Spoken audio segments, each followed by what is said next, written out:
Good morning, everyone. Good morning, Tim, Dina. Thank you for your powerful words, Tim. I, too, reflected significantly on how I was going to get up here first thing Monday morning and talk to you about what we've all witnessed in our region over the last week. And I can tell you, I, too, have a heavy heart about Antoine, about Jimmy Wapo, and the rest. And I think about the Pittsburgh region as a place with so much opportunity. And I came into this role with such optimism, and I still believe we can get there. But we have to work together. We have to make sure everybody's included. And I can tell you, standing here today, that the Allegheny Conference on Community Development is with you, the board is with you, the team is with you, and we are firmly committed under my leadership to drive our agenda on inclusion and make sure that everybody has their path in our community.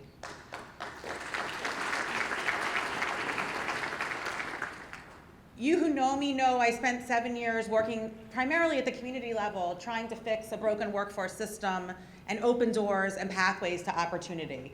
And I saw firsthand what it means to be left out and struggle. And I don't want that to happen anymore.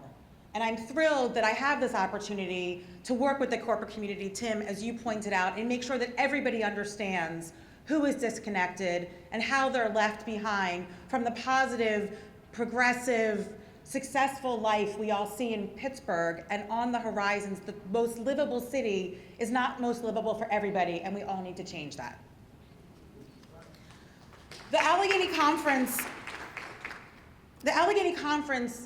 has spent the last 75 years living on a tenet of partnership, public and private, bringing people together to the table to solve problems. We've been examining the region, we look at what people need, and we try and address the most pressing issues at hand. Currently, our tagline that we're focused on, that we've created over the last couple months, is about creating a next generation economy for all. And that for all was really important to not only me, but to the board and the corporations who I represent, that everybody benefits from the future of this Pittsburgh region. But when I came in, the board said to me, we have a really big problem around diversity and inclusion. This is no news to anyone sitting in this room. But I said to them, let's really put the facts in front and come up with an actionable plan that can make things happen. So what did we find out? First of all, we're doubling down on African American households. That's the area, that's the place that we have to really focus on as a region to ensure economic inclusion is a priority. We're not diluting our focus with a multi-population focus at the moment, and I'm being criticized for this because I'm being seen as not being firmly inclusive. But this is where we have to focus first, and if we don't stay focused on the African American population, we may not get anything done.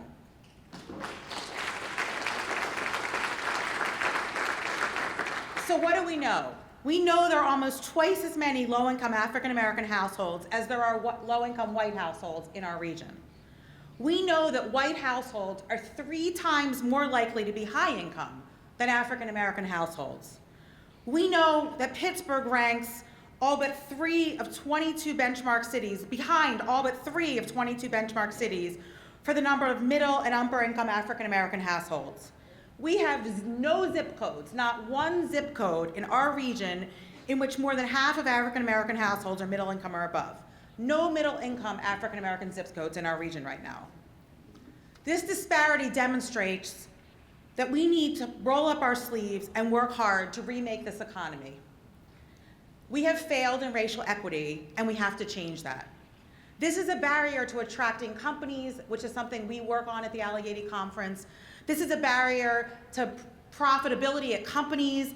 This is a barrier to retention. This is a barrier to success and progress in our Pittsburgh region. Our inflection point report, which you all know so well, informed our strategy. We spent a full chapter talking about it. We know that African Americans are needed to fill the workforce gap that'll be here for the next 10 years.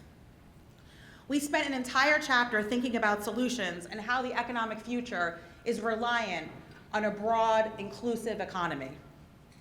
We've developed a 5-point strategy that takes advantage of all the incredible work that many of you are doing in this region and builds partnerships. And I will say that as one of the tenets of my leadership at the conference is, let's not make something new if something's already working. Let's fuel it, propel it, scream about it, raise it up, and make it even better. And whatever tools the Allegheny Conference has to bring to bear, we will to propel whatever action is already happening. So where are we going to start? We need to do a better job on supplier diversity, on raising up African American and businesses, on inclusive innovation. And we know by infusing income into the African American communities, we will fuel jobs and we will fuel success and fuel thriving neighborhoods in our region. Right now, fewer than 2,500 minority-owned firms are in our region versus 42,000 companies. That's like 5% of our businesses are minority-owned. We rank the lowest in benchmark cities in the country on this measure, and that has to change. We remain a growing corporate center. We have a diverse economy. We're on everybody's map as a place that's moving forward and as a successful city. But this is our Achilles heel, and we need to address it. Imagine if we could get to 10% or even 5% or 1% of large and mid-sized companies in our region who bought goods and services from minority businesses. That's something we are tackling at the Allegheny Conference. Companies are going to come to the table, help us commit, sign pledges, and we're going to measure and take stock and report back to you on how it's going.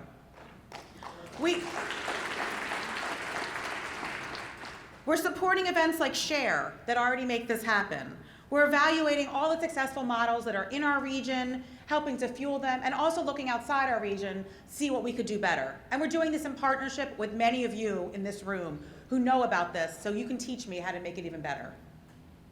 Second, we continue to support efforts to increase the number of African Americans on boards and in executive leadership positions in our region. We supported the African American Directors Forum, and we continue to partner with David Motley on the next round of where that can go. We're very excited about new initiatives led by Vibrant Pittsburgh, working with the partnership out of Boston, with the Advanced Leadership Initiative led by Evan Frazier, and we are encouraging these and more to support these efforts and continue to have our board and our leadership support and consider participation in these powerful initiatives. Third, we're working on tracking and holding people accountable for diversity. We want to find measures that we can show you around how we're doing on supply chain contracts, board composition, and employment. Every employer knows you can't manage what you don't measure. And with better metrics and increased transparency, we can help companies understand how they're doing and learn from each other. I had one CEO look at me in the eye at a meeting with several others and said, well, I guess if I'm not the worst, I'm happy to share my data. I didn't realize everybody else was so bad. If that's what takes something to change, then we'll take it. We're also focusing on strengthening communities and addressing housing affordability. We have a fund that sits on our books that provides private sector investment into real estate. We're growing that and pivoting a bit towards affordable housing. We're also intrigued by new opportunities within the tax bill to create opportunity zones, to leverage additional private investment into underserved communities. We will continue to fuel our Strengthening Communities project in 7 of our key neighborhoods that have propelled private investment from the Neighborhood Assistance Tax Credit Program into 7 of our struggling communities in our region. And finally, we are advocating for public policies at the state and federal level to remove barriers to employment for African Americans and for all.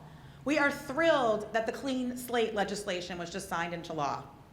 Pennsylvania should never stand in the way of those who want jobs and the businesses who want to employ them. And we should be willing to give individuals a second chance when they earn it. Too often, those with criminal records, including those who have worked for a second chance for many years, have a tougher time finding a job. Over the last year, we have created and worked with a broad coalition of business, labor, Democrats, Republicans, urban, rural, suburban leaders, elected officials, and others to support legislation that would automatically seal criminal records for certain individuals with misdemeanor convictions. Last week, HB 1419 passed the state Senate, and Governor Wilk signed this measure to automatically clear the records for minor offenses and open new doors for many people in our region. Reforms such as the Clean Slate Bill provide a new start to those who have effectively demonstrated that their past mistakes do not define them. Now we are working with a coalition targeting driver's license suspensions for 9 driving-related drug convictions, because we know this is an additional barrier to entering the workforce. The partnership and collaborations we have built throughout the region and with our region's minority populations have just begun and can only strengthen. We are committed to strengthening, and doubling down on these relationships moving forward. And this isn't just me, Stefanie Pashman, talking. This is the members of the Allegheny Conference. The board has endorsed the new steps we're taking. Dina said it's a new day, and I promise it is a new day. The Allegheny Conference can't do this alone. It's up to each of us as individuals and as organizations we represent to work together to create opportunities and open doors. We live in a region that can't afford to lose another Antoine or any children whose names we may not know. We need each of them, and we need each other to deliver a next generation for all. Thank you very much.